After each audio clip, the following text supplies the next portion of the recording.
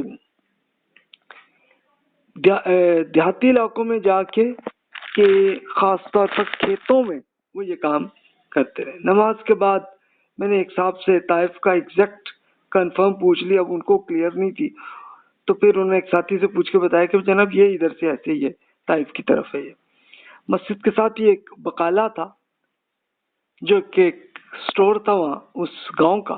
تو خیر پنجاب کے کسی گاؤں کے ایک ہٹی پر مجھے یہ فیل ہوا کہ یہ ایسا ہے. اب اس لیے کہ صرف زبان کئی بس ایک فرق تھا اور کئی عرب کے بدو ان کو کہتے ہیں کہ جو دیہاتی لوگ ہوتے ہیں عربوں کے, تو وہ جناب شور مچاتے ہوئے سامان اکٹھا کر رہے تھے. تو دو عربوں میں کسی بات پر زبردست بحث بھی ہو رہی تھی. ایک عرب دکاندار سے کچھ قیمت پر کوئی نہ کوئی بحث کر رہے تھے.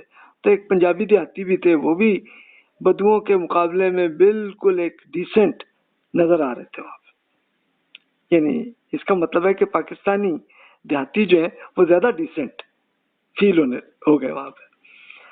اب مسجد میں ارد گرد کے دیہات میں مختلف لوگ گروپوں کے صورت میں کھلی ہوئی ایک ہائی لکس گاڑیوں پہ بیٹھے جناب, بیٹھ کر ایک لٹک کر نماز پہ وہ آئے تھے جمعے کے لیے. اور اب وہ بچوں کے لیے کولڈ ڈرنکس وغیرہ میں نے بھی لے لیا اور لیا یہاں پہ. ایکچولی پھر یہ ہوتا ہے کہ دیہاتی لوگ یہ اب اس پوائنٹ میں یہ ذرا تھوڑی سی آبادی زیادہ دکانیں بنی ہیں نا, تو وہ پھر یہاں پہ پورے ہفتے کا ہی پورا ایک اپنا جو چیزیں ہیں وہ پرچیز کر کے اپنے گاؤں چلے جاتے ہوں گے. تو اس لیے یہاں پہ رش زیادہ تر جمعہ ہوا تھا تو جمعے کے بعد ایک دم دکان کھلتی اور وہ پھر کسٹمر بہت سارے آ جاتے. اب ہم آگے چلے تو عرفات ہمیں نظر آ گیا. اس میدان کے خاص پہچان یہ ہے کہ ایک بالکل لگا ہوا سبزہ ہمیں نظر آ جاتا ہے.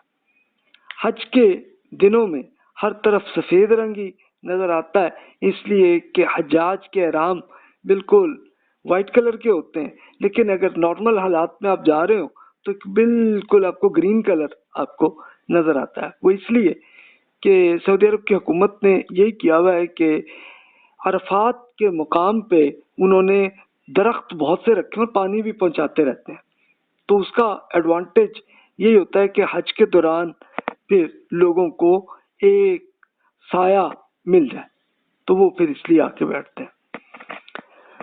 اب جب عرفات تک پہنچے تب ہم دیکھا کہ یہ مکہ طائف موٹر وے میں ہم انٹر ہو گئے. دیکھا جو مینا سے سیدھی یہی روڈ جو ہے وہ آتا ہے, بلکہ ایون اس سے بھی آگے جا کے یہی جا کے ٹچ کرتا ہے بالکل حرم شریف کے پاس ہی۔ حج کے بعد اہل عرب کا اوقاز کے میدان میں ایک ہوتا تھا ایک بڑا بازار جو ہے، یہ مجھے اس سے فوراً وہ یاد آ گیا، یہ پورا اس طرح کا سینیریو ہوگا کہ عرب کے سب سے بڑے تجارتی منڈی یہی ہوتی تھی، اوقاز اسے کہتے ہیں، جو طائف کے پاس کے ایک لوکیشن ہے۔ یہ اوقاز کا مقام طائف ریاض روڈ پر ہی، طائف ایئرپورٹ کے بالکل پاس یہ ہے۔ اچھا، آپ کہیں گے اوقاز کی یا ایسے بازار کی کیا اس کی اہمیت تھی؟ اصل میں یہ تھا کہ عرب قبائل ایک دوسرے سے جنگیں کرتے رہتے تھے، تو ابراہیم علیہ السلام نے جب یہ حج کا کیا تو اللہ تعالیٰ کے حکم سے خاص طور پر 4 مہینے حرام طے کیے۔ حرام کا مطلب کہ اس میں کوئی جنگ نہیں ہوگی۔ اس میں 3 مہینے آتے ہیں، ذوالقعدہ، ذوالحج اور محرم۔ یہ 3 مہینے اس لیے بنتے کہ لوگ آئیں حج کے لیے، حج کریں، حج کر کے پھر واپس جائیں، تو چلو آنے جانے کا پورا 3 مہینے بچ جائیں۔ اور 1 مہینہ جو ہے وہ اس لیے رکھا گیا کہ جس میں عمرے کے لیے لوگ آ سکیں۔ تو اچھا، ان 4 مہینوں میں ایک تو حج اور عمرہ بھی چلتا تھا، یعنی یہ رسول اللہ صلی اللہ علیہ وسلم سے پہلے کے زمانے کی بات ہو رہی ہے۔ تو اس میں قبائل، ان میں ایک یہ بہرحال ایک خوبی تھی کہ اگرچہ وہ آپس میں جنگیں بھی کرتے ہوں لیکن وہ ان 4 مہینوں میں جنگ نہیں کرتے تھے، یعنی اب تک وہ ابراہیم علیہ السلام کی سنت کے مطابق اس پہ عمل کرتے تھے کہ آپس میں جنگ بھی ہو رہی ہے، وہ مہینہ آ گیا اس میں چھوڑ گئے، وہ جنگ چھوڑ دیتے تھے کہ چلو بھی ٹھیک ہے، ابھی حج کا پیریڈ آ گیا یا عمرے کا آ گیا، چلو بھی بس ٹھیک ہے رک جاؤ۔ اس کے بعد پھر جناب وہ ہوتا ہے، وہ پھر مہینے پورے ہوتے ہیں، اس کے بعد جنگ دوبارہ شروع ہو جاتی ہے ان کی۔ تو یہ ان کی سچویشن تھی۔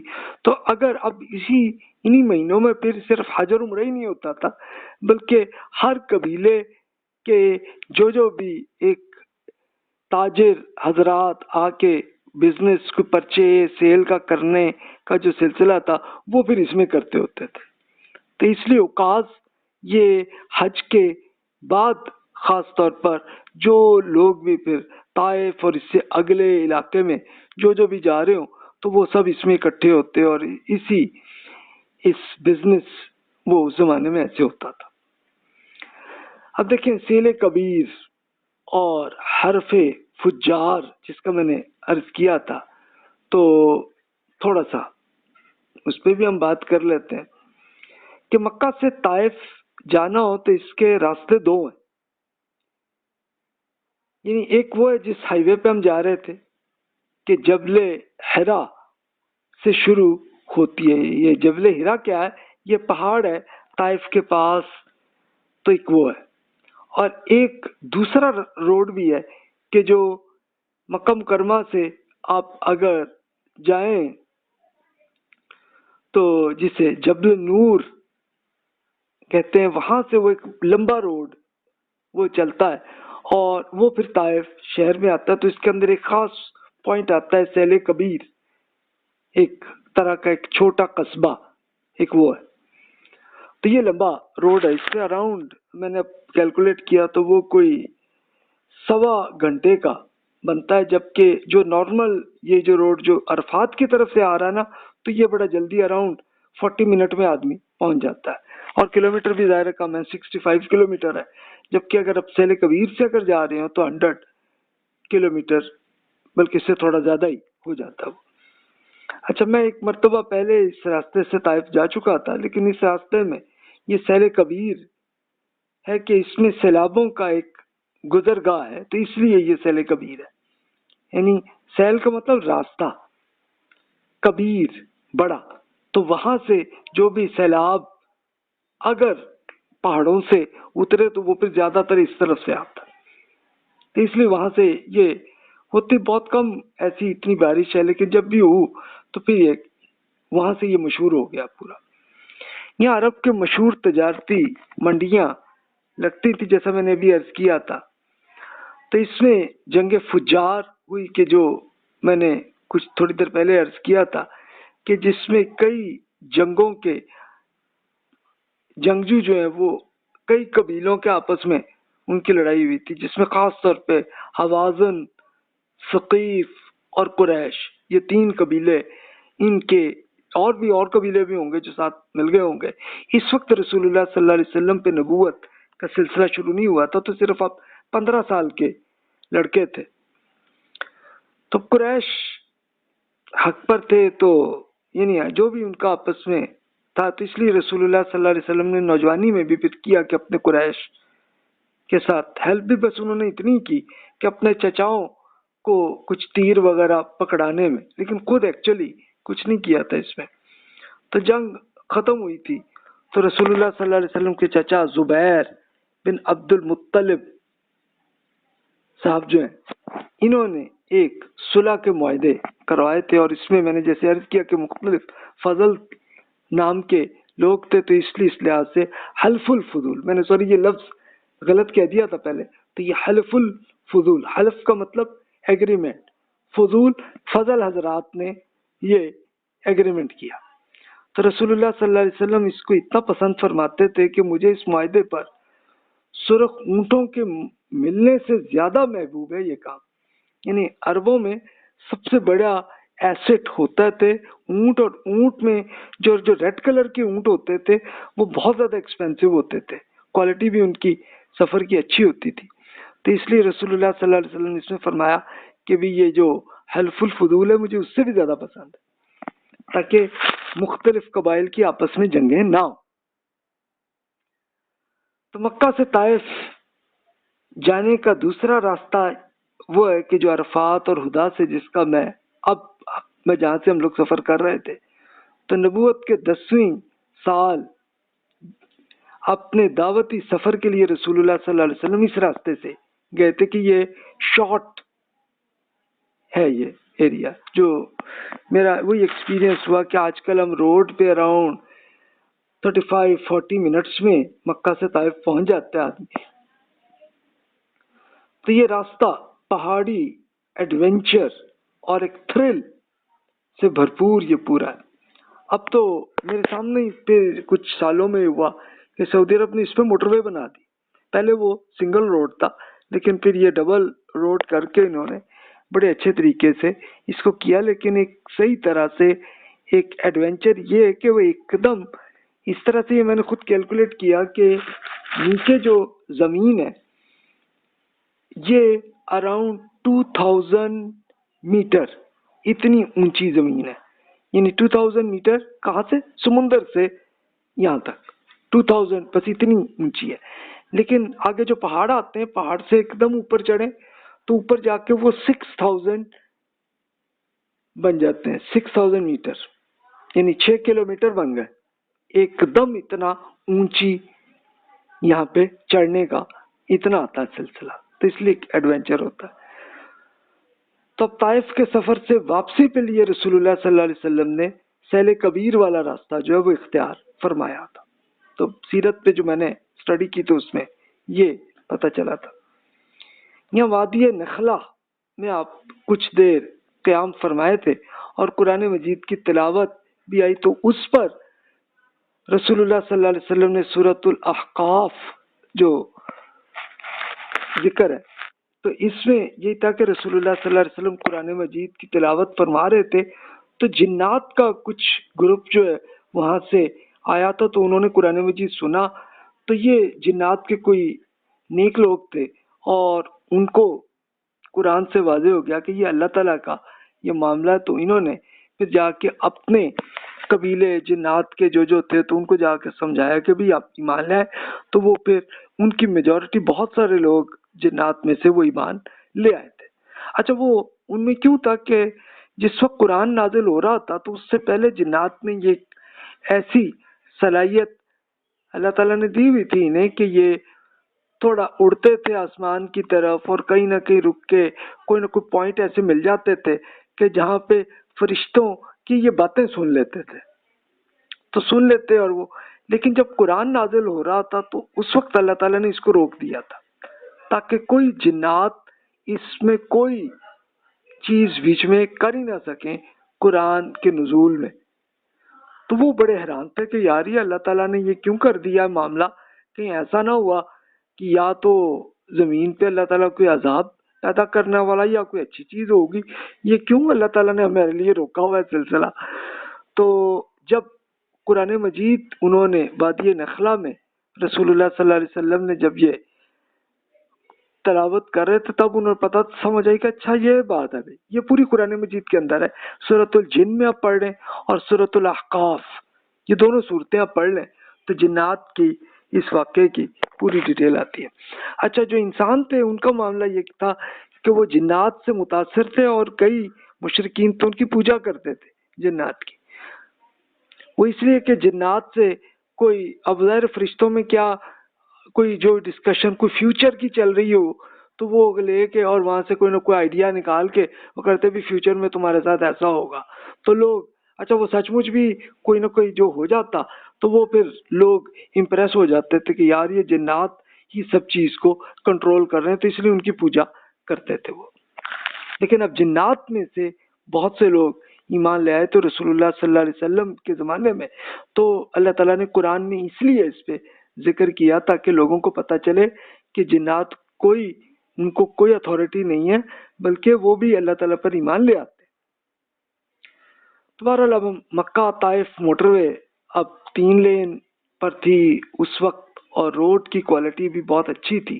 عرفات سے آگے چلے تو ایک خوبصورت فارم ہاؤس نظر آئے وہاں پہ. اچھا اور وہ کوئی ایک نہیں تھے، کئی جگہوں پہ ایسے نظر آئے، یعنی جہاں جہاں پہ بھی کچھ نہ کچھ وہ پانی اوپر طائف سے اتر کر جو آتا ہے تو وہاں سے پھر وہ کچھ نہ کچھ کھیت یا کچھ باغ بن جاتے ہیں. تو وہاں سے لوگوں نے اب جن کی وہ زمین تھی انہوں نے ایسا کر لیا. اب پہاڑی سلسلہ نظر آنے لگا. آگے قلعے کی ایک فصیل نما دائیں بائیں پھیلا کہ ایسے اب اس طرح کے اب پہاڑ نظر آ رہے تھے کہ بالکل جیسے ایک طرح کی ایک بڑی سی دیوار بنی ہوئی ہے. تو ہم اس فصیل تک پہنچے تو میں نے اسے ہدا کہ بیس کیمپ کا میں نے اس کا نام میں نے ایجاد کیا ہے. تو میں نے وہی عرض کیا کہ اب ہم سمندر سے 2000 فٹ اتنے اونچے ہیں. تو بہرحال بیس کیمپ جو ہے یہاں پہ موٹر وے اس وقت ختم ہو گئی تھی، اب تو ہے آج کل وہ موٹر وے بن گئی ہے، پہلے وہ سنگل روڈ تھا. تو سنگل روڈ تھا وہاں سے جناب اب ایک پورا زگ زیگ قسم کا روڈ بنا ہوا اور اس پہ ہم پہاڑ پہ چڑھ رہے تھے. اب وہ موٹر وے بھی زگ زیگ ہی بنی. اچھا وہ خیر آتے آتے پہاڑ کے بالکل چوٹی پر پہنچے تو ایک علاقہ ہے کہ جو خدا اس کا نام ہے. یہ ایک چھوٹا سا ایک قصبہ یہاں پہ ہے. اب یہاں پہ میں نے پھر خود گوگل سے ہی پوری وہ اس کو دیکھا چیک کر کے 6000 فٹ اتنا یعنی اور یہ پوری 20 منٹ میں آدمی چڑھ جاتا ہے، یعنی روڈ اتنا اچھا تھا. تو اس 20 منٹ میں مکہ سے طائف کی جانب فاصلہ کم نہیں ہوتا لیکن انسان ایک دم 4000 فٹ ایک دم اوپر آسمان کی طرف جا رہے ہیں. یہ حالت. غزوہ حنین کا بھی اب تھوڑا سا ذکر آ جائے جس کا میں ایک تعارف کیا تھا. یعنی یہ تھا کہ رسول اللہ صلی اللہ علیہ وسلم نے جب مکہ مکرمہ فتح کی تھی تو اب طائف کے قبیلے وہ اب جنگ کرنے کے لیے آ گئے تھے. اب یہ رسول اللہ صلی اللہ علیہ وسلم کی سرکردگی میں یہ آخری جنگ تھی کہ جو ہوئی اس کے بعد نہیں ہوئی. یعنی ہوا کیا تھا کہ اب عرب میں مکہ کے بعد طائف تھا تو اب طائف والوں کا اب یہی فیل ہوا کہ اب رسول اللہ صلی اللہ علیہ وسلم نے مکہ فتح کی ہے تو اب تو پھر پورا عرب جو ہے وہ شرک ختم ہو جائے گا، توحید ہی رہے گی، تو چلو یار ہم آخری حملہ ہم کر لیں. اب مسلمانوں کی جو تعداد 12,000 ہو گئی تھی، یعنی 10,000 صحابہ کرام تھے کہ جو مدینہ سے آئے تھے مکہ کو فتح کرنے اور خود مکہ کے اب 2,000 بندے وہ بھی مان لے آئے تو 12,000 ہو گئے. وہ آئے اس جنگ پہ. اب اس میں مختلف قبیلے بنو حوازن، بنو ثقیف، بنو جشم، بنو نظر، کچھ اور چھوٹے موٹے قبیلے، یہ سارے قبیلے طائف کے آس پاس کے علاقے کے تھے، وہ سارے جناب آئے۔ اب کفار کا لشکر اسلامی لشکر کے مقابلے پر زیادہ نہیں تھا، بلکہ اب اہل ایمان کا لشکر زیادہ بڑا تھا۔ تو اب یہ ایک سچویشن تھی، تو اس میں اب جو لوگ نئے نئے ایمان لائے تھے تو ان کو آیا کہ ابھی ان سے کیا مقابلہ ہونا ہے، ابھی یہ تو بہت ہی کم ہے، ان سے کیا ہونا ہے۔ تو پھر اللہ تعالیٰ نے ایک تھوڑے سے یہ شاید پسند نہیں آئی، یہ ہو سکتا ہے اللہ تعالیٰ نے کہا کہ چلو آزمائش ان پہ بھی آ جائے نا، ان کو بھی پتہ چل جائے کہ بھی کچھ بھی ہو سکتا ہے، اس لیے تم لوگ یہ کرو۔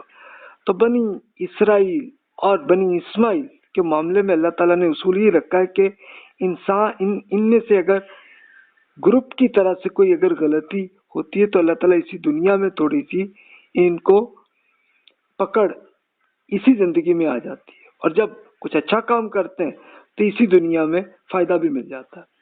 تو احد میں جیسے ہوا تھا، احد میں یہی ہوا تھا نا کہ کچھ مسلمانوں کے اہل ایمان کے اب نئے نئے ایمان لائے تھے، تو ان سے بس غلطی یہی ہوئی تھی کہ انہوں نے کہ رسول اللہ صلی اللہ علیہ وسلم نے ان کو ایک پہاڑی پر روکنے کا ہی فرمایا تھا، تاکہ وہ اگر یہاں پر مجرم کا کچھ آئے تو اپنے تیر مارنے، تو اب وہ ذرا جنگ میں صحابہ کرام کو فتح ہوئی تھی، تو یہ کہا کہ لو بھی یہ جنگ ختم ہو گئی، وہ تیزی سے اتر کے بھاگے کہ چلو تاکہ ہم بھی غنیمت حاصل کر لیں، تو اس لیے نکلے۔ تو یہ غلطی تھی، تو اللہ تعالیٰ نے کچھ گھنٹوں کے لیے پھر پورے صحابہ کرام پہ ایک مشکلات بھی پیدا کی۔ تو سیم اب ایسا ہی معاملہ ہوا کہ جنگ شروع ہوئی تو حوازن یہ پورے قبیلے جو طائف کے آئے ہوئے تھے، انہوں نے تیر اندازی شروع کی اور وہ بہت تیز آئی۔ اس کے لیے پھر اب جو جلیل القدر صحابہ تھے ان پہ تو نہیں فرق پڑا، لیکن جو اب نئے نئے ایمان لائے تھے تو وہ بالکل بھگدڑ جیسی آگے کہ وہ یہ کیا ہوا، یہ کیا کریں۔ اس وقت ابو سفیان رضی اللہ عنہ جو مکہ مکرمہ کے مین لیڈر تھے، مین سردار تھے، تو اب ان کی حالت کیا تھی، ایمان کی اب یہ حالت آ گئی تھی کہ رسول اللہ صلی اللہ علیہ وسلم کے گھوڑے کی لگامیں پکڑ کے اور وہ اپنے مکہ والوں کو آواز کر رہے تھے کبھی رکو بھی، یہ رکو اور یہ کرو، کوئی بات نہیں اللہ تعالیٰ کرے گا مسئلہ۔ لیکن بہرحال وہ لوگ بھاگ رہے تھے۔ یہاں پہ حوازن کے تیر جو ہیں یہ ابو سفیان رضی اللہ عنہ کی آنکھوں پہ بھی لگی اور ان کی آنکھیں بھی شہید ہوئی تھی۔ اچھا یہ کچھ منٹ کی بات ہوئی تھی بس، اس کے بعد پھر اللہ تعالیٰ کی مدد آ گئی، اور پھر اس کے بعد جلیل القدر صحابہ نے رسول اللہ صلی اللہ علیہ وسلم کے ساتھ آپ کے ارشاد پہ سب پھر اکٹھے ہوئے اور پھر جنگ ہوئی اور آسانی سے فتح ہو گئی۔ تو اللہ تعالیٰ نے اس کا ذکر قرآن مجید میں کیا ہے سورہ توبہ میں، اس کا میں ترجمہ ہی عرض کر دیتا ہوں۔ اللہ تعالیٰ اس سے پہلے بہت سے مواقع پہ آپ کی مدد کر چکا ہے، مثلا جیسے حنین کی جگہ کے دن بھی اس روز آپ اپنی کثرت تعداد پہ اترا گئے تھے، مگر وہ آپ کے کچھ کام نہیں آیا، اور زمین اپنی وسعت کے باوجود آپ پر تنگ ہو گئی اور آپ پیٹھ پھیر کر بھاگ نکل رہے تھے۔ پھر اللہ تعالیٰ نے اپنی سکینت اپنے رسول اور اہل ایمان پر نازل کی اور وہ لشکر اتارے جو آپ کو نظر نہیں آ رہے تھے۔ پھر منکرین حق کو سزا دی کہ یہی بدلہ ہے ان لوگوں کے لیے کہ جو حق کا انکار کرے۔ یہ سورہ توبہ میں 24 to 26 آیت میں یہ ذکر ہے اس کا۔ تو اس جنگ کے بعد عرب کی قسمت کا فیصلہ ہو گیا کہ اب یہ دارالاسلام بن کے رہے گا۔ اس کے بعد باقی جتنے بھی قبیلے تھے وہ پہلے بھی مدینہ آ کے ان کی بڑی تعداد ایمان لائی چکے تھے۔ اس کے بعد اب 12,000 نہیں بلکہ اب صرف 2 سال بعد کیا ہوا کہ اب جو 12,000 اہل ایمان تھے اب وہ 1.25 لاکھ کے قریب ہو گئے تھے، اور یہ 1.25 لاکھ وہ لوگ تھے کہ جو حج کرنے رسول اللہ صلی اللہ علیہ وسلم کے آخری حج میں آئے۔ اب ظاہر ہے کہ ان کے اور بہت سے لوگ جو حج میں نہیں آئے تو وہ بھی ایمان لا چکے تھے۔ تو جناب اب تھوڑا سا ذکر وہی حضرت زید بن حارثہ رضی اللہ تعالیٰ عنہ، حارثہ ان کے والد کا نام تھا، تو وہ میں نے عرض کیا کہ وہ رسول اللہ صلی اللہ علیہ وسلم پہ پہلے دن جو ایمان لائے آپ کی نبوت کے پہلے دن ہی، تو وہ اس میں زید رضی اللہ عنہ تھے، اور وہ رسول اللہ صلی اللہ علیہ وسلم کے ساتھ گئے تھے طائف میں بھی. اور پھر ہوا یہی کہ جناب جنگ تو کچھ نہیں تھی، بلکہ وہاں کے بدتمیز لڑکوں نے کچھ پتھراؤ کیا تھا رسول اللہ صلی اللہ علیہ وسلم پہ، جس کو زید رضی اللہ عنہ نے آگے لگا کے روکنے کی بھی کی، لیکن ظاہر ہے کہ وہ بھی زخمی ہوئے اور رسول اللہ صلی اللہ علیہ وسلم بھی زخمی ہوئے تھے. تو یہ دسواں سال ہے، یعنی جس کو آپ کہہ لیں 619 CE کا زمانہ. اچھا، زید رضی اللہ عنہ ایک ہی صحابی ہیں کہ جن کا نام کا ذکر قرآن مجید میں، یعنی اس میں کیا ہوا تھا کہ زید رضی اللہ عنہ نے، اب جب زید رضی اللہ عنہ جوان ہوئے تھے تو رسول اللہ صلی اللہ علیہ وسلم نے شادی کا معاملہ یہ کیا کہ اپنی پھوپھی ذات بہن تھی زینب بنت حجش رضی اللہ عنہ، جو رسول اللہ صلی اللہ علیہ وسلم کی کزن تھیں، تو ان کی شادی زید رضی اللہ عنہ سے کی تھی. اب زینب رضی اللہ عنہ وہ قبائلی علاقے کے کلچر ہی میں رہیں، اور اس وقت تک لوگ چاہے غلام گزرا ہو اور اب چاہے آزاد ہو چکا ہو، تب بھی اس کا سٹیٹس نہیں ہوتا تھا. تو زینب رضی اللہ عنہ کی ابھی تربیت نہیں ہوئی تھی، تو انہوں نے یہ ہوا کہ ان کا زید رضی اللہ عنہ سے معاملہ نہیں چل رہا تھا کہ اب ہوا یہ کہ پھر طے ہونے لگا کہ چلو جی علیحدگی کر لیں. اب رسول اللہ صلی اللہ علیہ وسلم نے ان کو روکنے کی بھی کی اور ان کی تربیت بھی کر رہے تھے کہ بھی کریں.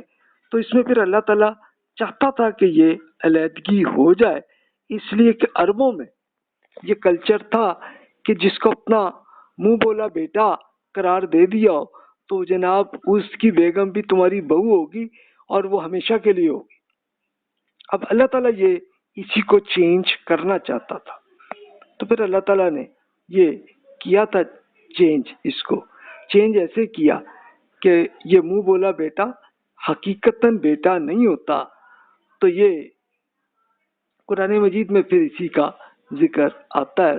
سورہ 33 میں آپ تفصیل سے پڑھ سکتے ہیں کہ اب پھر زید رضی اللہ عنہ اور زینب رضی اللہ عنہ میں نہیں چلا معاملہ، علیحدگی ہو گئی اور اللہ تعالیٰ نے حکم دیا کہ اب آپ زینب سے شادی کریں. اب رسول اللہ صلی اللہ علیہ وسلم کا دل وہ بڑا اس وقت مشکلات میں تھا کہ بھی یہ پورے عرب کلچر میں تو یہ ایک بڑا آپ کے خلاف پروپیگنڈا چل جائے گا کہ جی جناب دیکھو اپنی بہو سے شادی کر لی. تو اللہ تعالیٰ اس کو خود کینسل کرنا چاہ رہا تھا ان کے کلچر کو. تو اس کلچر پھر ختم ہو گیا، اور پھر اس شادی کے بعد اس کے بعد زینب رضی اللہ تعالیٰ نے تفصیل سے اور مزید ان کی تربیت ہو گئی، اور آپ پھر صحیح طرح سے جس طرح سے قرآن مجید کے احکامات اور رسول اللہ صلی اللہ علیہ وسلم کی سیرت پہ صحیح طرح عمل میں بھی وہ چلنے لگے.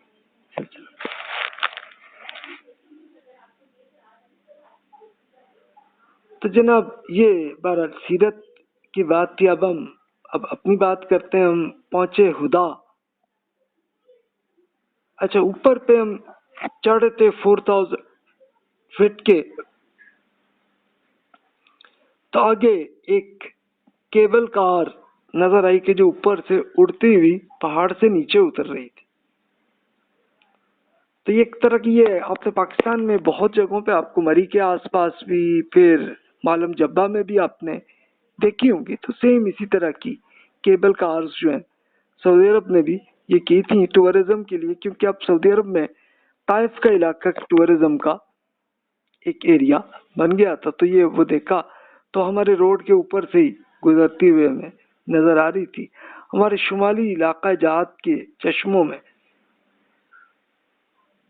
یہ ہر وقت تو یہ نہیں چلتا سلسلہ، لیکن بارش جب آتی ہے تو روڈ آتی ہے اور آپ کی سلائیڈنگ ہوتی ہے. لیکن اب مجھے یہ نظر آیا کہ سعودی عرب نے بہت اچھے طریقے سے اس کو کر دیا کہ جہاں جہاں سے بھی چشمے یا جہاں پہ بارش کا پانی جہاں جہاں آتا ہے تو وہاں پہ انہوں نے روڈ کے نیچے سے راستہ بنا دیا تو روڈ پھر خراب نہیں ہوتا، اتنا اچھا تھا۔ میں اور میری اہلیہ ہم دونوں کو پہاڑی سفروں کی عادت تھی، میرے بچوں کے لیے ایک فرسٹ ٹائم کا تجربہ تھا ان کا۔ تو روڈ کے ایک طرف گہری کھائی کو دیکھ کر ان کا خون خشک ہو رہا تھا کہ یار یہ اوپر سے ہم گریں گے، اور یہ اس طرح کی ڈر رہی کیوں۔ تو اس چڑھائی کو دیکھ کر مجھے معلم جبہ اور شوگرا جیسے چڑھائیاں بھی نظر آنے لگی، یار یہ اسی قسم کا ہی تھا ایسا۔ اب ظاہر ہے کہ میرا تجربہ بھی ایسا ہی تھا فرسٹ ٹائم کا، تو بچوں کا بھی ایسا ہی ہوگا۔ آگے سنگل ٹریک، اب آگے تھوڑا چوڑا چل رہا تھا اس وقت، یہ 2006 کی بات ہے، ورنہ تو بعد میں پھر انہوں نے موٹر وے بنا دی جو کہ ڈبل سٹائل کی وہ بن گئی، تو اب تو اور زیادہ سپیڈ سے لوگ آ جاتے ہیں۔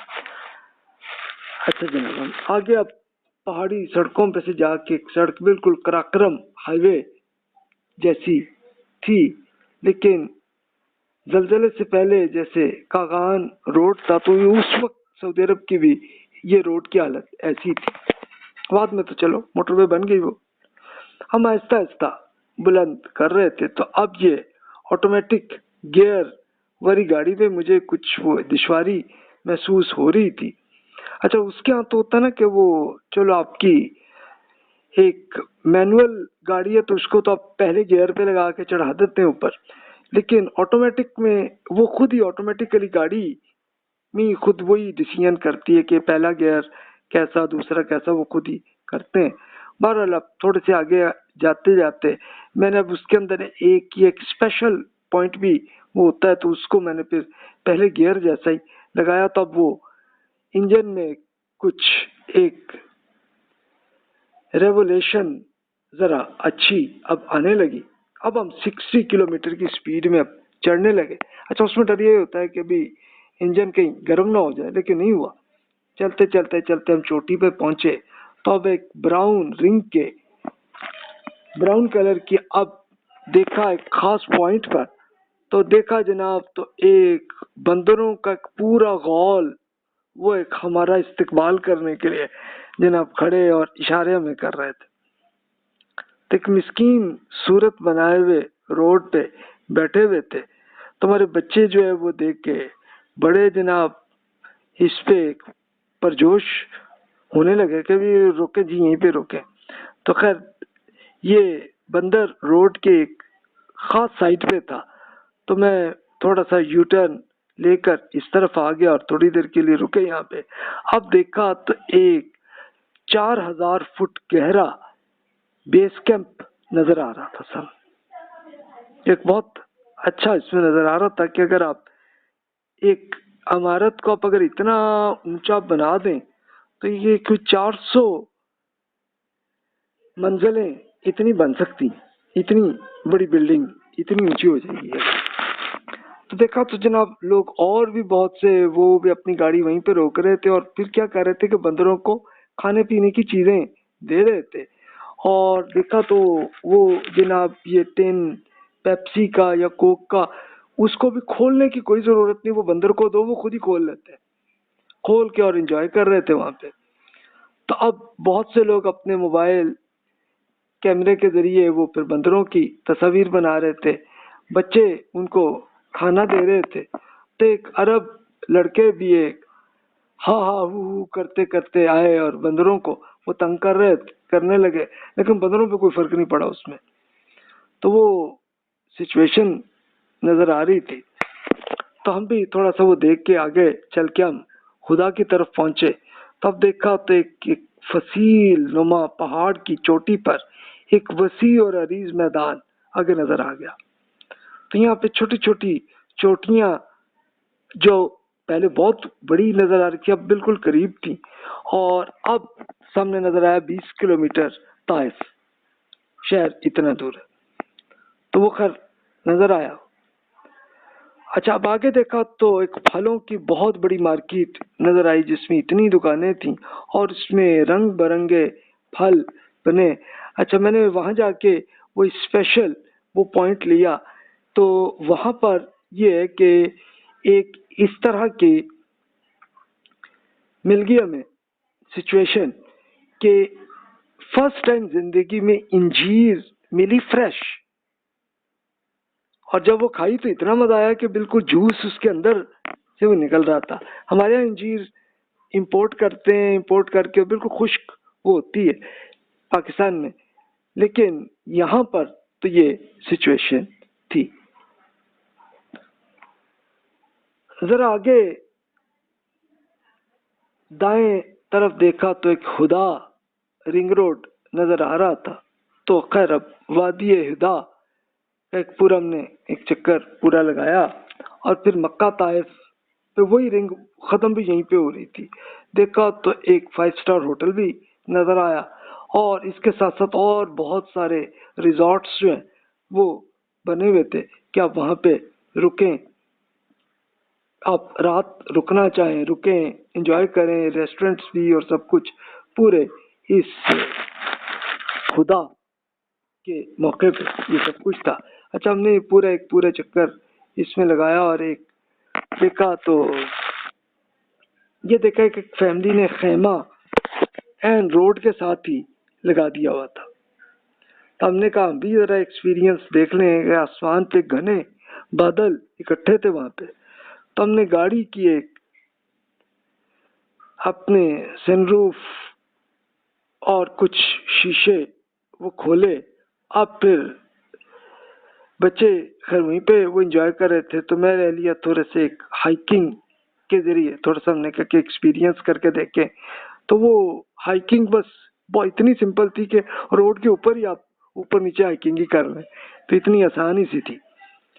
تو وادی ہدا کو سبزہ خوشبو خنکی بہت ساری اور گھنے بادلوں کا بھی اکٹھا کر لیں تو یہ اس طرح کی یہ جگہ تھی۔ تو بہت سارے پرندے نظر آ رہے تھے، اور کیڑے مکوڑے بھی بہت سے نظر آ رہے تھے، اور ایک افزائش نسل مشغول تھے، لوگ جو ہے وہ انجوائے کر رہے تھے اس پورے کو۔ تو ہم نے یہ سوچا کہ چلیں خیمہ بعد میں یہ یہاں پہ یا تو خیمہ ہم خرید لیں گے نیکسٹ ٹائم، اور آ کے ہم یہاں پہ رہ کے انجوائے بھی کریں گے، وہ نیکسٹ ہم نے بعد میں کیا۔ تھوڑی دیر میں ایک بڑی سی گاڑی بھی دیکھی، تو ایک بالکل GMC ویگن تھی، تو وہ آ کے رکی تھی۔ آگے دیکھا ایک موبائل ریسٹورنٹ بھی ایک نظر آیا ہوا تھا سامنے، تو یہاں سے ایک ہم نے نئی چیزیں، اب عصر کی اذان آ رہی تھی، اب دیکھا اس کے پاس مسجد میں چلے گیا، تب وہ نماز پڑھی، تو پھر نماز کے بعد میں امام صاحب سے میں ان سے پوچھا مسجد عداس کس سائٹ پہ؟ فرمانے لگے بھی آپ یہ کیا پوچھ رہے ہیں، یہ تو جانا وہاں پہ گمراہی ہے، کہ رسول اللہ صلی اللہ علیہ وسلم نے تو صرف 3 مسجدیں یعنی مسجد اقصی، حرم شریف اور مسجد نبوی کی اجازت دی ہے، کسی اور خاص طور پہ نہیں ہے۔ اب مجھے جتنی عربی اس وقت آتی تھی میں نے ان کو ایکسپلین کرنے کی جی حدیث پہ میں بھی پوری طرح ویسے ہی مان رکھتا ہوں، میں صرف ایک ٹورزم کے طور پر ایک یہ اس پہ لکھ رہا ہوں، تو میں اب وہ خاص طور پر ایک ہسٹوریکل ایویڈنس کے طور پہ میں دیکھنا چاہ رہا تھا۔ تو پھر انہوں نے وہ مسجد عداس بتا دی۔ اب مسجد عداس ہے کیا؟ اب اس کا میں تفصیل سے عرض کرتا ہوں۔ خیر ہم آگے گاڑی کو چلایا، آگے آئے تو اب سامنے ایک کنگ عبدالعزیز ہاسپٹل نظر آئی، یعنی آگے کیا تھا، اب یہ طائف کا رنگ روڈ نظر آیا۔ رنگ روڈ پہ ہم گئے، جو مولانا صاحب نے مجھے وہ جگہ بتائی تھی، تو وہاں پہ گئے، تو اب یہ کنگ عبدالعزیز ہاسپٹل آیا، وہاں سے اب ہم پھر رنگ روڈ سے باہر آئے، اور اب ہم آئے تو اب یہ دیکھا تو ایک مسنہ ایک علاقہ تھا، تو یہ ایک طرح کی ایک وادی ہی تھی۔ تو وہاں سے اب طائف شہر بہرحال اب اس کی آبادی آ رہی تھی، وہ رنگ روڈ کے اندر اس کی آبادی آ جاتی ہے۔ تو ایک بہت پرانی مسجد نظر آئی، جسے دارالسلام پبلشر نے اس کو اطلس سیرت نبوی میں اس مسجد کی تصویر دی ہے۔ تو میرا خیال یہ تھا کہ یہ شاید کوئی مسجد عداس ہے، تو میں نے خیر ایک پانی کے ایک ٹینکر کے ایک پاکستانی ڈرائیور صاحب سے میں نے پوچھا تو انہوں نے بتایا کہ نہیں بھی اصل جو مسجد عداس ہے وہ یہ اس آبادی کے اندر ہے جا کے. خیر اندر گئے تو ایک پورا ایک زرعی فارم پورا نظر آ رہا. اس میں دیکھا تو مسجد عداس نظر آئی وہ جناب، اس پہ لکھا ہوا تھا بورڈ بھی. تو دیہاتی لوگ وہاں پہ تھے تو یہ سب تھے. تو اب وہاں پہ ایک چھوٹی سی پہاڑی تھی تو یہاں پوچھا ان سے کہ طائف کی اوباش نے جہاں پہ رسول اللہ صلی اللہ علیہ وسلم پہ پتھر برسائے تو وہ کہاں پہ؟ انہوں نے ایگزیکٹ سامنے ایک چھوٹی سی پہاڑی بتائی کہ یہاں سے انہوں نے کی تھی. تو اب ظاہر ہے کہ انہی لڑکوں کی اب یہ نسل در نسل 40-100 سال کے بعد کہ یہ بچے ان کے ہوں گے. تو لیکن یہ ایمان لے آئے تھے کہ رسول اللہ صلی اللہ علیہ وسلم نے یہ دعا کی تھی کہ بھی یا اللہ اب ان کو ہدایت دے، یعنی پتھر کھا کے بھی انہوں نے یہ کی تھی. اچھا اب وہاں پہ یہ تھا کہ جہاں پہ مسجد عداس ہے تو وہاں پہ مکہ مکرمہ کے رئیس آدمی عتبہ اور شیبہ یہ وہ لوگ تھے کہ جو رسول اللہ صلی اللہ علیہ وسلم سے دینی دشمنی رکھتے تھے. لیکن جب انہیں یہ سینیریو انہوں نے دیکھا کہ یار ہمارے شہر کے محمد صلی اللہ علیہ وسلم پہ یہ حرکت ہوئی ہے تو ان کو بڑا غصہ آیا. انہوں نے فوراً رسول اللہ صلی اللہ علیہ وسلم اور زید رضی اللہ عنہ کو بلایا اور ان کے غلام تھے عداس، ان کو انگور اور کچھ کھانے کی چیزیں وہ دی گئیں. تو رسول اللہ صلی اللہ علیہ وسلم سے پھر عداس رضی اللہ عنہ کو ملاقات ہوئی تو ان پہ رسول اللہ صلی اللہ علیہ وسلم نے قرآن مجید کا کچھ حصہ تلاوت کر کے ان کو پڑھایا. تو ان سے پوچھا کہ ان کی تفصیل بھی، تو پوچھا کہ یہ عتبہ کے غلام ہیں، یعنی عتبہ یہ وہ سردار مکہ کے کہ جن کا یہ باغ تھا تو وہ رسول اللہ صلی اللہ علیہ وسلم کے دشمن تھے. لیکن اب وہ رسول اللہ صلی اللہ علیہ وسلم کو کھانا اور سب کچھ اور اپنا غلام بھیج رہے تھے یہ آپ کی خدمت کرنے کے لیے کہ جناب اس باغ کی رکھوالی کی رسپانسبلٹی کے طور پہ عداس کو رکھا گیا تھا. تو رسول اللہ صلی اللہ علیہ وسلم نے پوچھا بھی آپ کہاں کے ہیں؟ بتایا کہ میں نینوا کے علاقے سے. نینوا کہیں یہ عراق میں.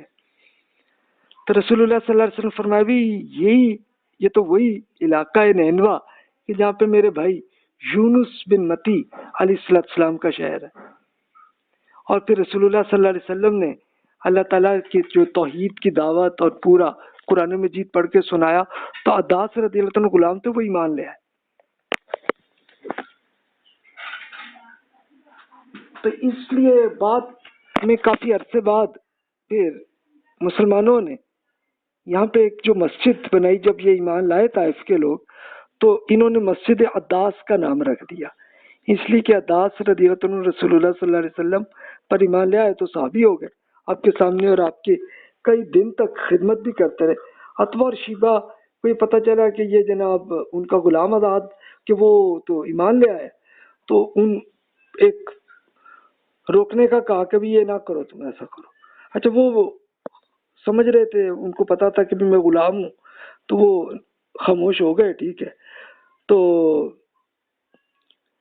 لیکن اپنے دل میں وہ ایمان وہ اس لیے کہ وہ کرسچن تھے وہ حضرت عیسیٰ علیہ السلام کی پوری دعوت کو وہ پہلے ہی پڑھ چکے ہوئے تھے تو اس لیے ان کو نہیں تو ان کو کسی نے ان کو اغوا کر کے تو غلام بنایا تھا تو اس طرح سے سلسلہ ہوا تھا. اچھا اس واقعے کے 5 سال بعد ہوا تھا واقعہ کہ جب جنگ بدر ہوئی تھی جس کو پچھلے لیکچر میں سنے تو عتبہ اور شیبہ یہ دونوں جنگ پہ آئے تھے اور یہی دونوں قتل ہوئے تھے. عتبہ جو ہے وہ حمزہ رضی اللہ عنہ کے ہاتھوں مارا گیا اور شیبہ جو ہے وہ علی رضی اللہ عنہ کے ہاتھوں ہوا. تو اب یہ تھا کہ ابو سفیان رضی اللہ عنہ کی جو بیگم تھیں ان کا نام ہند تھا رضی اللہ عنہ تو وہ عتبہ کی بیٹی تھی. تو ان کو اصل میں یہ جنگ بدر میں ان کو بڑا دکھ اور غم تھا کہ ان کے والد اور بھائی جو ہے قتل ہو گئے. ان کا میں یہ حمزہ رضی اللہ عنہ کو ٹارگٹ کروں گی. انہوں نے اپنے غلام کو کہا تھا تمہیں آزاد کر دوں گی اتنی رقم دوں گی کہ تم حمزہ کو ٹارگٹ کرو. تو وہ اب جنگ احد کی تفصیل میں اب پڑھ چکے ہیں کہ اس میں پھر جو ان کے وہ غلام، ان کو حبشی کہتے ہیں کہ افریقی وہ غلام تھے، تو انہوں نے یہ ٹارگٹ کر کے تیر جو ہے وہ حمزہ رضی اللہ عنہ کے کیا تھا، اور حمزہ رضی اللہ عنہ پہ شہید ہوئے تھے، رسول اللہ صلی اللہ علیہ وسلم کے چچا اور بہترین جنگجو وہ تھے۔ تو اب وہ روایات میں پھر یہ آتا ہے کہ بھی بعد میں پھر جب یہ جنگ ختم ہوئی تھی تو ہند نے یہ کیا کہ وہ حمزہ رضی اللہ عنہ کی آپ کے جسم کو انہوں نے پھر اچھی طرح کاٹا، اور پھر کلیجہ بھی لے کے اور وہ ذرا تھوڑا سا دانت سے وہ بھی کاٹا اور وہ کیا، پتہ نہیں وہ بات درست ہے کہ نہیں ہے، بہرحال لیکن جب مکہ فتح ہوئی تو ہند رضی اللہ عنہ وہ ایمان لے آئی تھیں، اور اب ان کا رشتہ بھی بن گیا رسول اللہ صلی اللہ علیہ وسلم سے کہ وہ ان کی ساس بھی بن گئی، کہ انہی کی بیٹی تھی ام حبیبہ رضی اللہ عنہ جن سے رسول اللہ صلی اللہ علیہ وسلم کی شادی ہو چکی ہوئی تھی پہلے۔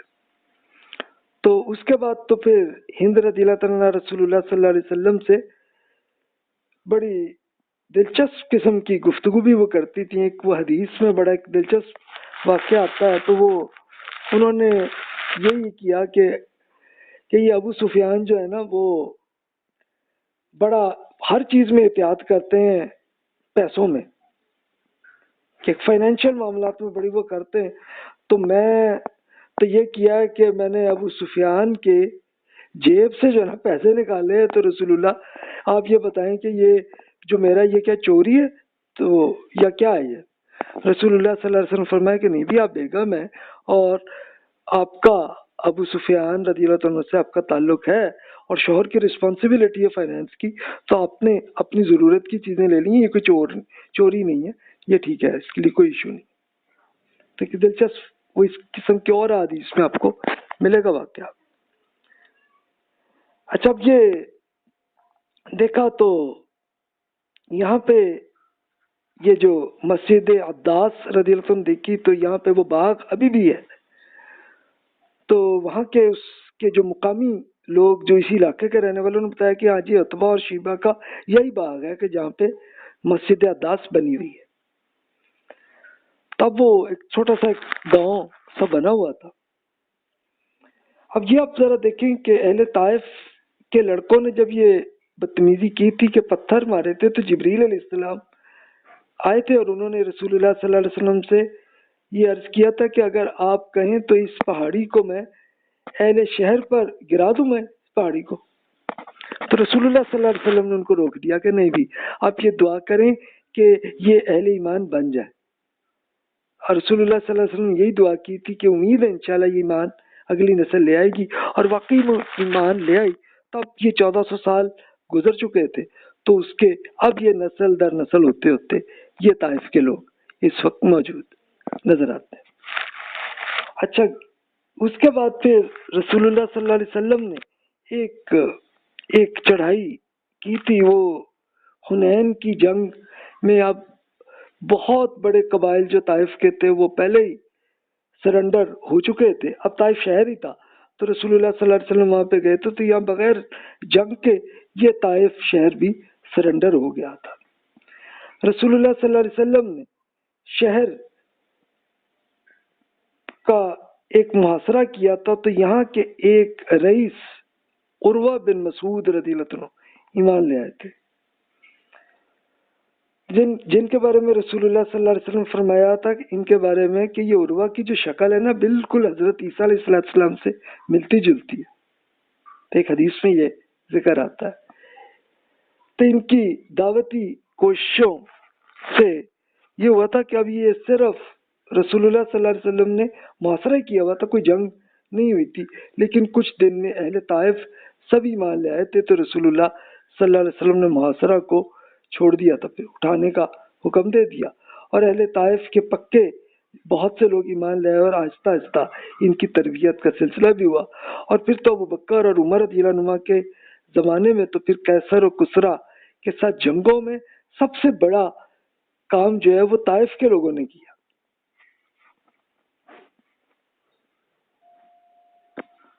اچھا، آپ کہیں گے کہ یہ طائف پہ آپ زیادہ لمبی ڈسکشن کر رہے ہیں، تو جناب بس اس میں مختصراً کچھ اور چیزیں بھی رہ گئی، وہ بھی اب عرض کر لیتا ہوں بجائے اس کے کہ اگلے لیکچر کا ہم انتظار کریں۔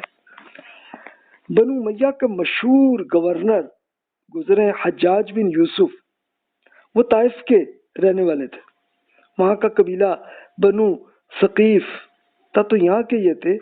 تو حجاج بن یوسف عراق کے گورنر بنے تھے، اور آپ ہسٹوریکلی پڑھیں تو عراق کا پورا علاقے میں ایک طرح کی بہت سارے ایسی جنگیں آپس میں بن گئی تھیں، یعنی جس میں یہ تھا کہ جس میں آپ یہ دیکھ لیجئے کہ خوارج وہاں پہ پیدا ہوئے، کچھ اور لوگ بھی کہ جو چاہتے تھے کہ بس جناب ہم قبضہ کر لیں حکومت کو، تو وہ اس لیے وہ تھا۔ تو انہی کے ایک بڑے گروپ نے عثمان رضی اللہ عنہ کو شہید کیا، پھر علی رضی اللہ عنہ کو شہید کیا تھا، پھر حسن رضی اللہ عنہ خلیفہ بنے تو انہوں نے خود معاویہ رضی اللہ عنہ کو دیا تھا، تو معاویہ رضی اللہ عنہ نے عراق کو کنٹرول کر لیا تھا۔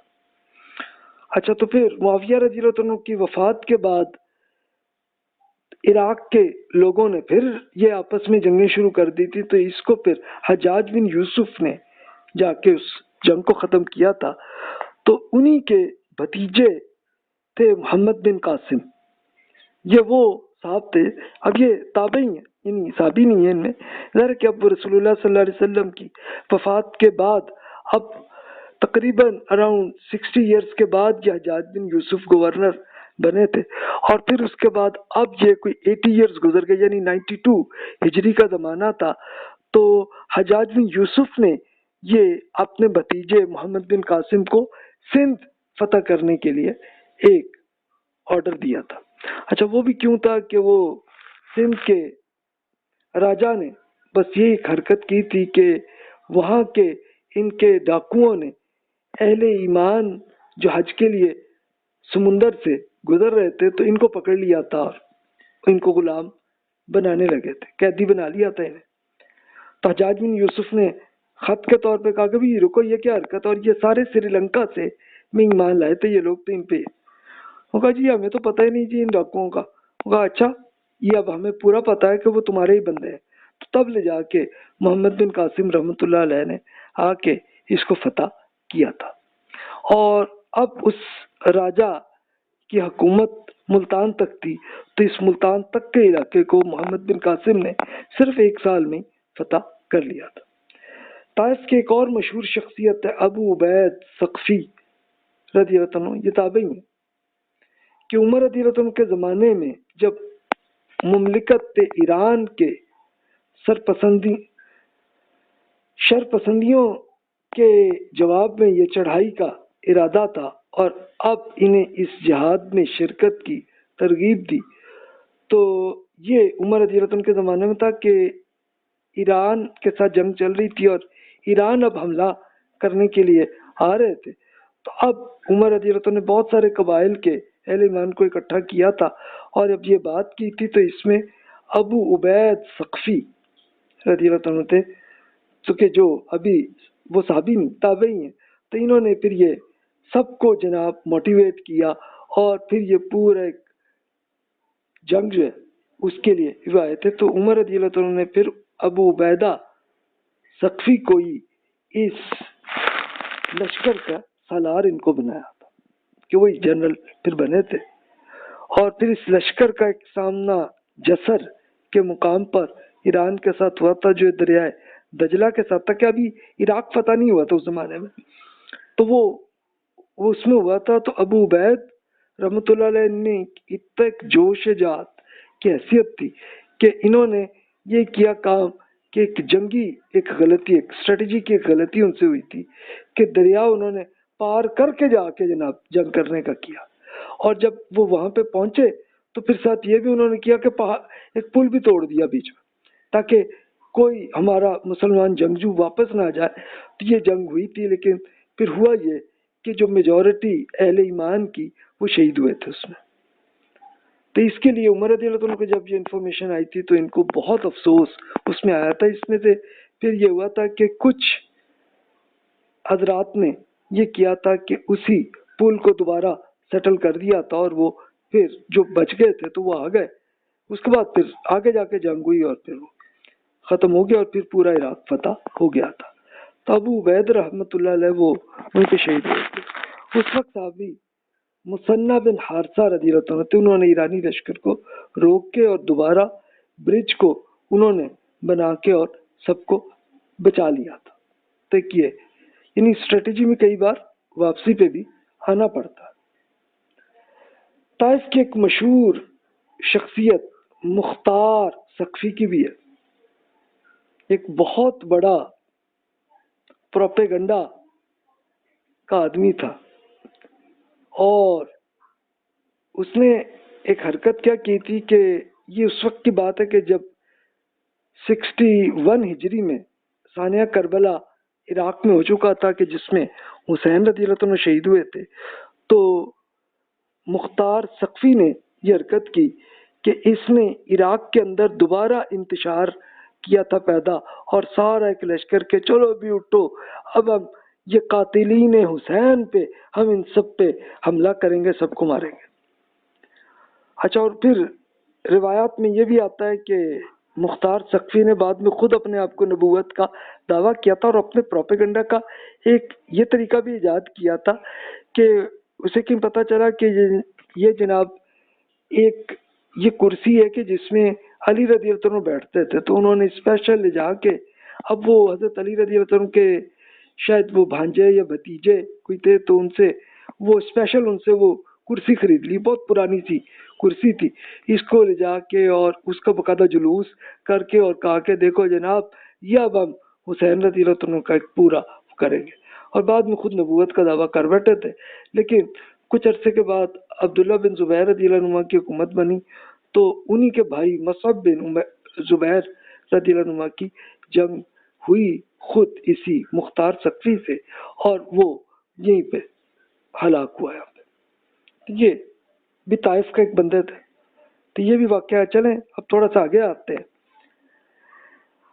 آگے ہم لوگ یہ پوری لوکیشن دیکھی. اب ہم شہر میں آ گئے تو جو مین مرکز ہے طائف کا، یہاں پہ مسجد ابن عباس مشہور ہے. یعنی عبداللہ بن عباس رضی اللہ عنہ رسول اللہ صلی اللہ علیہ وسلم کے کزن ہی، لیکن وہ رسول اللہ صلی اللہ علیہ وسلم کی عمر سے بہت چھوٹے تھے، اور وہ ایمان لائے تو رسول اللہ صلی اللہ علیہ وسلم نے ان کی تربیت کی، ان کی، اور فرمایا تھا کہ بھی یہ تو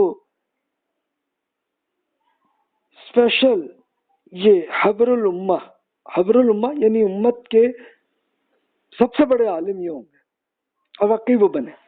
وہ عمر رضی اللہ عنہ سے بھی سیکھتے رہے، اور دیگر صحابہ سے بھی سیکھتے رہے، علی رضی اللہ عنہ سے بھی سیکھتے رہے. اور پھر علی رضی اللہ عنہ نے ان کو بصرہ کے گورنر بھی بنایا تھا. بعد میں پھر وہ خود مکہ مکرمہ میں سیٹل ہو گئے تھے. پھر حسین رضی اللہ عنہ جب کوفہ کے لیے جا رہے تھے تو عبداللہ بن عباس رضی اللہ عنہ نے بڑا روکا تھا کہ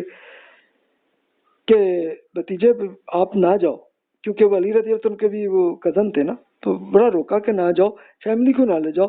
لیکن حسین رضی اللہ عنہ عراق گئے تھے صرف کہ ٹیررزم کو روکنے کے لیے وہاں گئے تھے، اس کام کے لیے آپ گئے تھے. لیکن پھر انہی ٹیررسٹس نے ان کو شہید کر دیا تھا.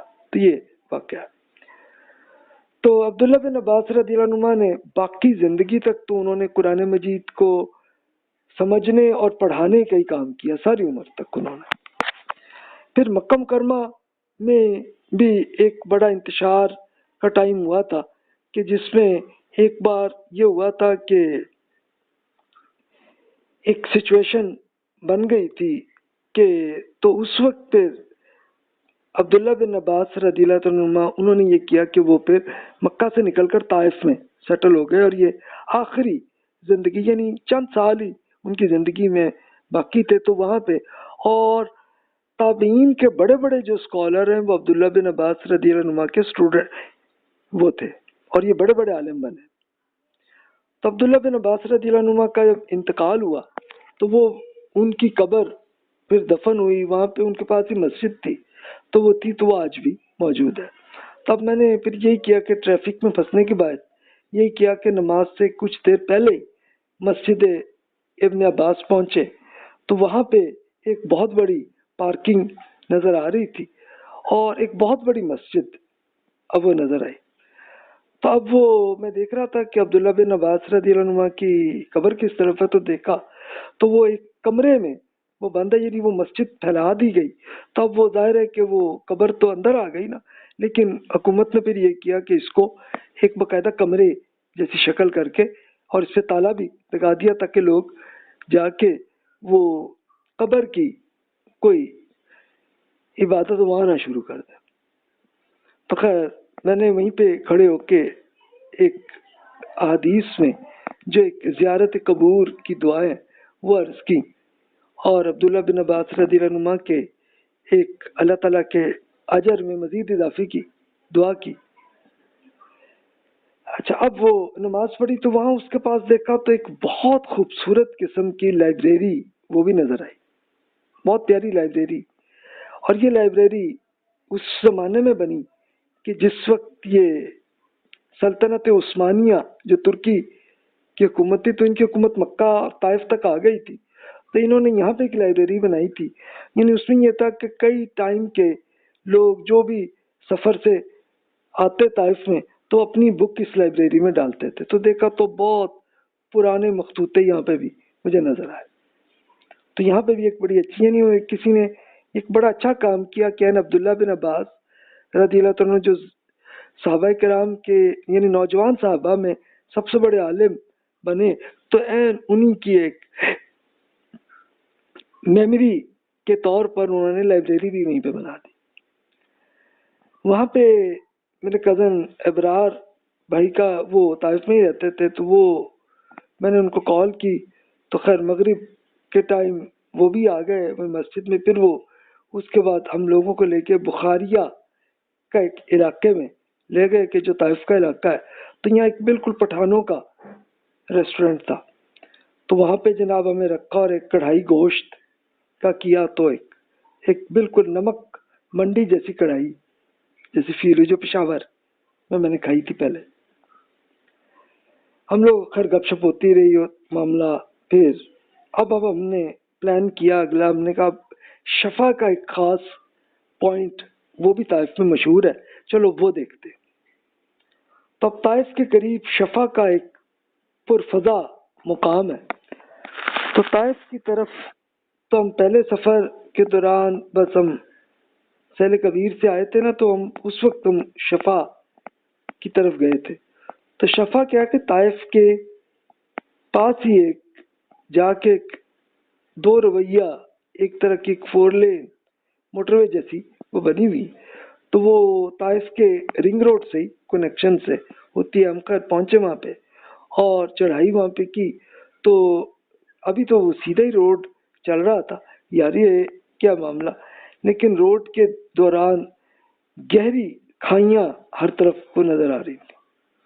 خیر جناب چلتے چلتے ہم شفا رنگ روڈ تک جا پہنچے. اب دیکھا شفا وہ ایک پہاڑ آ رہا تھا اور اس میں مسلسل چڑھائی چل رہی تھی. وہ خیر ہم چڑھے اور اوپر تک پہنچے. تو شفا خوبصورت اور ایک بہت خوبصورت علاقہ، اور یہاں پہ بہت سارے ریزورٹس بنے ہوئے. تو گول شکل میں ایک پوری وادی ایسی بنائی ہے، ہوٹلس بھی ہیں، ریسٹورنٹس بھی ہیں. یہ پورا ریزورٹس وہ بنے ہوئے ہیں اس میں. تو یہاں پہ ہم رکے تو ایک ریسٹورنٹ پہ رکے، تو یہاں کے جو امپلائی پاکستانی تھے تو ان کا کبھی آپ یہ مندی کھائیے. مندی یہ عرب کھانوں کا ایک یہ حصہ ہے، ایک طرح کی ایک شکل ہے. اور ایک ہم یہ بالکل ایسی ہے کہ جیسے سجی ہمارے یہاں ہوتی ہے نا، تو سیم ویسی یہ چیز تھی.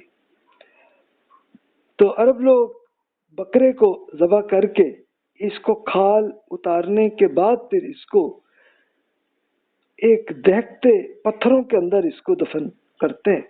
تو ان پتھروں کی گرمی سے گوشت پک جاتا ہے. پھر اس کے بعد پھر اس کو وہ نکال کے اور پھر اس کو ایک بخاری پلاؤ کے ساتھ کھاتے ہیں. تو یہ مندی اس طرح کی تھی.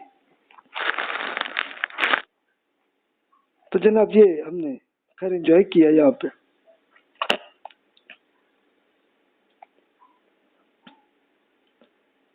اچھا یہاں ہوٹلوں میں کوئی بیٹھنے کی جگہ نہیں ملی، ہم نے پھر خیر لے لیا یہ کھانا جو ہے، اور پھر ایک کھانا لے کر ایک گھنے سبزے کے درمیان وہ زمین پہ ہی بیٹھے ہم، اور ہم نے وہ لے کے یہاں پہ کھانے کا کھایا. مطلب بچوں کو اتنا پسند نہیں آیا کہ فرسٹ ٹائم ٹیسٹ ان کو تھا کہ سالم بکرے کی ایک یہ مندی کھانے کا، لیکن خیر مجھے میری فیملی کو تو بڑا مزہ آیا اس میں. گوشت کے علاوہ ایک اس کے ساتھ چربی، ریشہ اور یہ سب کچھ ہی اس میں تھا مندی میں، یعنی وہ پورا فل ہر چیز وہ کر کے. ہمارے کساب تو الگ الگ کر دیتے ہیں نا اس کو، لیکن عربوں نے اس کو اکٹھا کیا ہوتا ہے. تو عرب لوگ ہڈیوں کے علاوہ سب کچھ ہی کھا لیتے ہیں. دوبارہ جناب وہ کھا کے چاول کے ساتھ بڑا اچھا مزہ آیا اس کا مندی کا. تو اب وہ وہاں لوگوں کے مختلف گوشوں کو ہم دیکھ رہے تھے، جب تو دیکھا تو ہماری دلچسپی ایک قدرتی ماحول سے ہو رہی تھی کہ صحیح طرح کا ایک سرسبز وادی، بالکل طائف جیسی وادی جو ہوتی، لیکن دریا نہیں تھا برا. تو اب بچے جو ہیں وہ پھر وادی میں کھیلنے لگے، اور ہم تھوڑی سی ہائیکنگ بھی ہم نے کی. اب وہ ہائیکنگ بھی کیا تھی، چھوٹی چھوٹی پہاڑیاں تھی، بس تھوڑے سے اوپر نیچے اس میں کر کے چلے گئے. اچھا وادی سے آگے گئے تو برج کھاتی ہوئی سڑک اوپر چڑھتی ہوئی جا رہی تھی. ہم نے کہا کہ چلو ادھر چلتے ہیں. دیکھا آخر عصر کا ٹائم تھا، وہاں پہ رکے، نماز پڑھی، اور پھر اس کے بعد پھر روڈ کی طرف پہاڑ کی چوٹی نظر آ رہی تھی. تو یہاں ایک عرب اور ایک خان صاحب تھے، تو یہاں پہ کوئی گیٹ نظر نہیں تھا. تو خیر ہم اسی وادی کے اندر ہی اس میں چلے گئے. تو دیکھا تو پتہ چلا تو ایک صاحب کا گھر ہے. تو بڑے وہ معذرت کرنے لگے. ہم کہا کہ یار ہم آپ کے گھر سوری غصہ ہیں ہم. تو انہوں نے کہا کہ وہ تو بڑے جناب ایک خندہ پیشانی سے آ کے ملے، اور وہ ایک سعودی وہ صاحب تھے. انہوں نے کیا کام کہ کہتے کہ نہیں جی اب آپ تشریف لائے ہیں تو آپ مہمان ہیں میرے، رکے ہیں. اور وہ جناب رکے، اور پھر ان کے امپلائی ایک خان صاحب جو ہے وہ تھے ان کے امپلائی، ان کو کہا کہ جناب آپ یہ کافی اور یہ سب کچھ لے آئے. تو لے آئے، اور جناب انہوں نے ہمیں خوب کیا یہاں پہ انجوائے. اور پھر انہوں نے بزرگ نے وہ اصل میں انہوں نے پھر یہ بتائی سچویشن کو، وہ اس گاؤں کے ہیں لیکن وہ ان کے بیٹے کی جاب جو ہے نا طائف میں ہے، تو لیکن میں اپنے گھر پہ ہی رہنا پسند کرتا ہوں، تو یہاں رہتے ہیں. تو اب وہ دیکھا تو انہوں نے ان کے جو پاکستانی وہ بھائی تھے، تو وہ انہوں نے ایک پوری وادی کے کھیت کا بنایا تھا، اور ایک چھوٹا سا ڈیم بھی بنایا ہوا تھا. تو بہت ایک اچھا خوبصورت سا انہوں نے ایک یہ سلسلہ بنایا ہوا تھا.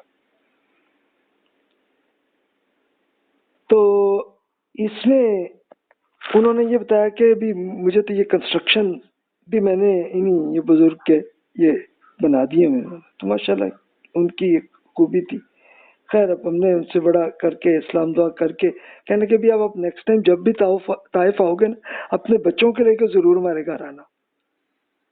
تو یہ بس محبت تھی ان کی. خیر ہم نکلے وہاں سے، مغرب سے ذرا کچھ ٹائم کم تھا، ہم دوبارہ نیچے اترے تو مسجد نظر آئی، نماز پڑھی. تب یہاں میں نے پھر مغرب اور عشاء کی دونوں نمازوں کو میں نے اکٹھا کر لیا.